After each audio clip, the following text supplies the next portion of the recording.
Habari za ulimwengu kwa wakati sahihi. Hii ni Sule TV. Subscribe sasa. Habari za usiku, karibu katika taarifa kuu ya habari. Huu ni muhtasari wa vichwa vya habari vya leo. Wizara ya mambo ya nje imewaonya Watanzania walioko au wanaosafiri kwenda Bahrain, Israel, Kuwait, Qatar, UAE na Oman. Marekani na Israel wameimarisha mashambulizi dhidi ya Iran, ikiwemo kuzama manowari ya Iran kwenye bahari ya Hindi.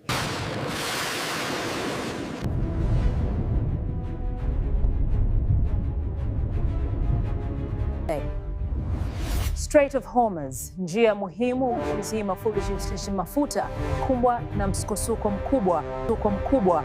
Usikose kutufuatilia kwa subscribe katika channel yetu kwa taarifa zaidi. Hii ni Sule TV, kila siku habari za ulimwengu kwa wakati sahihi. Hii ni Sule TV. Subscribe sasa kwa taarifa za kila siku.